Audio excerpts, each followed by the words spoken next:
ராமாயணத்துல பல ராமாயணம், வால்மீகி ராமாயணம், துளசி ராமாயணம், கம்ப ராமாயணம் எல்லாத்துலேயும் அந்த ராவணனை தவறாக சித்தரித்து ராமனை உயர்வாக சித்தரித்து அந்த கதை எழுதப்பட்டிருக்குது.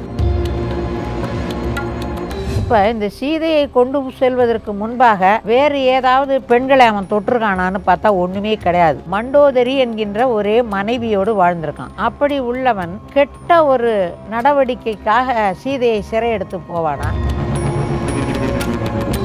ராமர் என்ன பண்ணார் அப்படின்னா, ஆரியர்களை தலை மேல வச்சிருந்தார். ராவணன் இந்த ஆரியர்களுடைய அடாவடித்தனங்களை எல்லாம் எதிர்த்தவன். அதனால ராவணன் ஆரியர்களால அழிக்க வேணுங்கிற எண்ணத்தை உருவாக்கி வச்சுட்டான். அரக்கன் எவனுமே கிடையாது. பிராமணனை எதிர்த்தவனெல்லாம் அரக்கன் என்று சொல்லப்பட்டான். ரத்தம் குடிப்பான், அதை பண்ணுவான், இதை பண்ணுவான். சிங்களன் ரத்தத்தை குடிச்சான், தமிழன் ரத்தத்தை சிங்களன் குடிச்சான். சிங்களன் யாரு? ஆரியன். ஆனா அவன் பவித்திரமான புத்தன்.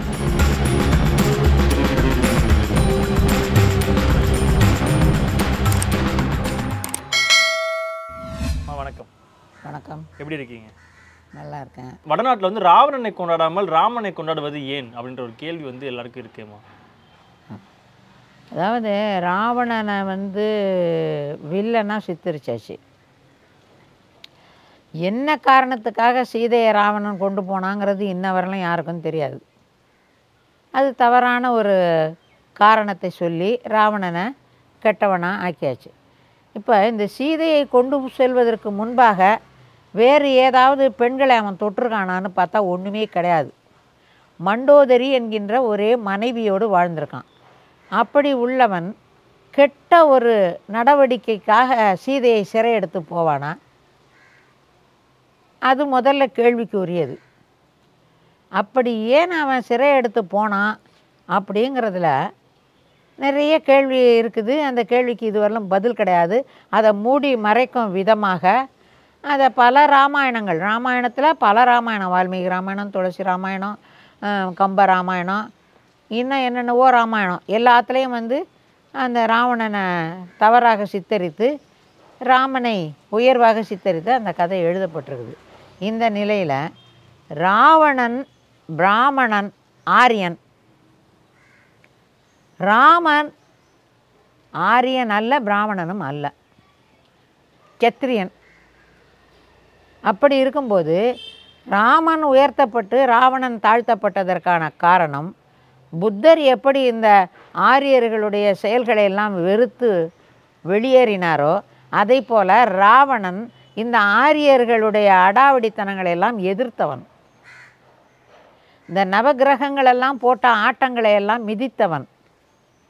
அதனால் ஆரியன் ராவணன் ஆரியர்களால் அழிக்க வேணுங்கிற எண்ணத்தை உருவாக்கி வச்சுட்டான். ராமர் என்ன பண்ணார் அப்படின்னா, ஆரியர்களை தலை மேலே வச்சுருந்தார். ஆரியர்கள் கிழித்த கோட்டை அவர் தாண்ட மாட்டார். அவர் கூட இருந்த ராஜகுருவெல்லாம் ஆரியர்கள் தான். அதனால் ஆரியர்கள் ராமன் பலசாலியாகவும் ஏகப்பத்தினி விரதனாகவும் சிறந்த அறிவாற்றல் உடையவனாகவும் இருக்கிறான். இவன் ஒருவன் போதும், இவனை காட்டிய 5-6 யுகத்துக்கு நாம் வாழ்ந்துக்கலாம் அப்படிங்கிற ஒரு முடிவை எடுத்து அவர்களுக்கு பிரச்சனை ஏற்படுற நேரத்துலலாம் ராமரை பற்றி பேசுவாங்க. ராமர் கோயில் எங்கே பார்த்தாலும் தமிழகத்தில் ஓரளவுக்கு ஒரு பகுத்தறிவும் ஒரு சிந்தனையும் இருந்ததுனால இந்த தமிழ்நாட்டில் ராமருக்கு கோயில் குறைவாக இருக்குது. அதுதான் அடுத்த கேள்வி. என்னன்னா, தமிழர்கள் ஏன் ராவணனை கொண்டாட வேண்டும் அப்படின்றது தான் ஒரு கேள்வி. ராவணனை அப்படி முழுசாக கொண்டாடுற தமிழர்கள் அதிகம் பேர் கிடையாது.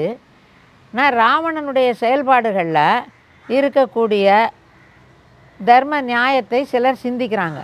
அதாவது அவன் மறைமுகமாக யாரையும் தாக்கலை, நேரடியான யுத்தம், என்ன ஒரே மனைவி, அவனும் ஒரே மனைவியோடு வந்தான். இது சீதையை கொண்டு போனாங்கிறது சந்தேகத்துக்குரிய ஒரு விஷயமா இருக்குது. அது காலம் வரையிலும் மண்டோதரியோட மட்டும்தானே வாழ்ந்திருக்கான். திடீர்னு என்ன சீதை மேலே அதெல்லாம் இருக்காது. இது கட்டுக்கதை. இப்போ ராமாயணம்ங்கிறது ஒரு கதை நடந்திருக்கலாம், ராமன்னு ஒருவன் இருந்திருக்கலாம். ஆனால் நிறைய செருகள் அதில் இருந்திருக்கு, இடைச்செருகள். அந்த மாதிரி தான் அதுவும். அதனால் ராவணன் ராவணனுடைய செயல்பாடுகள் ராமரை இவங்க கடவுளாக காட்டினா கூட ராவணனுடைய நியாயத்தையும் பேசுகிறாங்க. நினச்சி பார்க்கக்கூடிய பகுத்தறிவு தமிழர்களுக்கு இருக்குது. அதனால் அவர்கள் ராமனை அப்படியெல்லாம் இருக்காதுன்னு நினச்சி கொண்டாடிக்கிட்டு இருக்காங்க. எல்லா தமிழர்களும் அதுவும் கொண்டாடுறது கிடையாது. அதே மாதிரி மக்கள் எல்லாருக்கும் இருக்க கேள்வி என்னன்னா, உண்மையில் ராவணன் என்பவர் யார்? ராவணன் அரக்கனா இல்லது தலைவனா? அதான் இங்கே பிரச்சனையே. ஆரியனை எதிர்க்கிறவன் அத்தனை பேரும் அரக்கன்தான். இன்றைக்கும் பிராமணனை யார் எதிர்த்தானோ அவன் அத்தனை பேருமே அரக்கன் தான். அவங்க சாஸ்திரப்படி பிராமணனை எதிர்த்தவன் அரக்கன், அவ்வளோதான். அரக்கன் எவனுமே கிடையாது. இப்போ இருக்கிறான் இந்த இஸ்ரேல் இருக்கானே அவன் அரக்கன். இந்த கொரியா, வடகொரியா, தென்கொரியா இங்கெல்லாம் இருக்கானுங்களே இவனுங்கெல்லாம் அரக்கனுங்க தான். நம்ம நாட்டில் அரக்கன்லாம் கிடையாது. பிராமணனை எதிர்த்தவனெல்லாம் அரக்கன் என்று சொல்லப்பட்டான். ராட்சசன், அரக்கன், அப்புறம் இன்னொரு பேர் என்ன, அவுணர், இப்படியெல்லாம் அவங்களுக்கு பேர். அவர்கள் ரத்தம் குடிப்பான், அதை பண்ணுவான், இதை பண்ணுவான். சிங்களன் ரத்தத்தை குடித்தான், தமிழன் ரத்தத்தை சிங்களன் குடித்தான். சிங்களன் யார்? ஆரியன். தமிழனுடைய ரத்தத்தை குடித்தான். ஆனால் அவன் பவித்திரமான புத்தன். தமிழன் எங்கேயும் ரத்தத்தை குடித்ததா கேள்வியே படலை. ஆனால் தமிழன் இன்றளவும் இவங்களுக்கு என்னவா இருக்குது? அது அரக்கனாக இருக்குது. தமிழ் மொழி எப்படி இருக்குது? கேவலமான மொழியாக இருக்குது. இந்த கொஞ்ச நாளைக்கு முன்னால் நிர்மலா சீதாராமன் பேசுனுச்சு இல்லை, ஆத்தா, அது என்ன ஆத்தான்னு சொல்கிறது. இப்போ நாங்கள்லாம் ஆத்தான்னு தான் சொல்லுவோம் ஊரில். தமிழர்களுடைய அதை விழிப்பு மொழி அது. அம்மையை கூப்பிடுறது, அம்மாவை பெரியாத்தா, சின்னாத்தா. சாமிக்கெல்லாம் என்ன பேர்? காளியாத்தா, மாரியாத்தா. இது ஆரியம் இல்லை, இதுக்கு என்ன தெரியும்? அது மாதிரி. ஆனால் ஒரு தரப்பு மக்கள் வந்து ராவணன் தமிழ் இல்லை, அவர் பிராமணர்னு சொல்கிறாங்களே. தமிழன் இல்லை, அவன் பிராமணன் தான். அதில் ஒன்றும் சந்தேகம் இல்லையே. அதாவது தமிழ் பண்பாடோடு அவன் இருந்திருக்கான். தமிழ் மொழி அவனுக்கு தெரிஞ்சிருக்குது.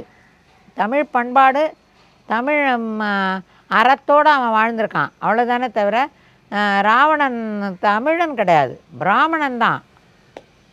புலஸ்திய முனிவருடைய பேரன். புலஸ்தியன் என்பவன் ஆரிய முனிவன். அதே மாதிரி இலங்கையில் வந்து உண்மையான அரசன் வந்து குபேரன் அப்படின்றது சொல்லியிருக்காங்க. அதே மாதிரி அவர்கிட்ட இருந்தால் ராவணன் வந்து இலங்கையை வந்து பிடுங்கி துரத்தி அனுப்பிச்சிட்டாருன்னு சொல்கிறாங்களே. அப்படி பிடுங்கி துரத்தி எல்லாம் அனுப்பலை. ராவணனுடைய அப்பாவும் குபேரனுடைய அப்பாவும் ஒருவர் தான். அதில் வந்து பலசாலியாக ராவணன் இருந்திருப்பான். 2 பேருமே பிராமணன் தான். நமக்கு ஆணவன் ஒருத்தனும் கிடையாது. அதில் 2 பேருமே பிராமணன் தான். 2 பேருமே சிவபெருமானை வணங்குபவர்கள் தான். பலசாலியாக ராவணன் இருந்திருக்கான். அவன் வந்து அந்த ஆரியத்தில் ஊறி கடந்திருக்கான். யார்? குபேரன். புரியுதா? ஆரியத்தில் ஊறி போனவன் விபீஷணன் மாதிரி தான். இவன் மட்டும் கொஞ்சம் மாறுபாடாக இருந்திருக்கான். யார்? ராவணன். கொஞ்சம் மாறுபாடாக இந்த ஆரியத்தெல்லாம் வந்து அவன் கை கொள்ளலை. அதனால தான் தமிழ் பண்பாட்டில் இருந்தான் அவன். அதனால் குபேரனுக்கும் அவனுக்கும் சண்டை வந்துச்சு. அதில் இவன் வெற்றி பெற்று அவன் வெளியேறிட்டான். இயக்கர்களோட அவன் வெளியேறிட்டான். வெளியேறி அவன் வேறு இடத்துக்கு போயிட்டான். அழகாபுரிங்கிற அந்த இடத்துக்கு போயிட்டான். இவன் இலங்கையில் ஆண்டுக்கிட்டு இருந்தான். இவனுக்கு தம்பி விபீஷணனை கூடவே வச்சுருந்தான். ஆனால் விபீஷணன் ஆரியத்தில் அப்படியே ஊன்றி போயிட்டான். ஊன்றி போய் காட்டி கொடுத்து எல்லாம் பண்ணி அவன் அரசனாகவும் ஆனான். ஒருவேளை இப்போ ராமன் விட ராவணன் பிராமணர்களை வந்து அதிகமாக வந்து கும்பிட்டு வழிபட்டு அந்த ஒரு நெறிகளை வந்து ஃபாலோ பண்ணியிருந்தாருன்னா இப்போ ராமனை விட ராவணன் வந்து பெருசாக பேசப்பட்டிருப்பார். ஆமாம், நிச்சயமாக. இன்றைக்கி கூட பிராமணர்களை யாரெல்லாம் பிராமணர்களை அடி வணங்கி தலையில் வச்சுக்கிறாங்களோ அவங்களுக்கு எல்லா பதவியும் கிடைக்கும். ராமனை விட ராவணனுக்கு கோயில்களும் அந்த ஒரு வழிபாடுகளும் அதிகமாக நடந்திருக்குமா? அப்போ கண்டிப்பாக ராமனை விட ஆரியர்களை அவன் கொண்டாடி இருந்தான்னா அவனே ஆரியர்கள் கொண்டாடி இருப்பாங்க. அவன் தான் இங்கே வழிபடு தெய்வமாக இருந்திருப்பான். அதில் ஒன்றும் சந்தேகம் இல்லை. ராவணன் வந்து இறுதியாக மறைந்தது வந்து சிகரியா கோட்டைன்னு சொல்கிறாங்களே, அது உண்மை? அப்படியே இல்லை. போர்க்களத்தில் தான் அவன் நல்ல வீரன். போர்க்களத்தில் தான் அவன் மறைஞ்சிருக்கான். ஒருவேளை அவனுடைய அந்த உடல் அங்கே புதைக்கப்பட்டிருக்கலாம். அந்த இடத்துல உடல் புதைக்கப்பட்டிருக்கலாமே தவிர அவன் சுத்தமான வீரன், போர்க்களத்தில் தான் அவன் மடிஞ்சிருக்கான். நன்றிம்மா, தேங்க்யூ. இவ்வளோ நேரம் எங்கள் கூட டைம் ஸ்பெண்ட் பண்ணி நிறையா விஷயங்கள் எங்களுக்காண்டி சொன்னீங்க. நன்றி, நன்றி, வணக்கம்.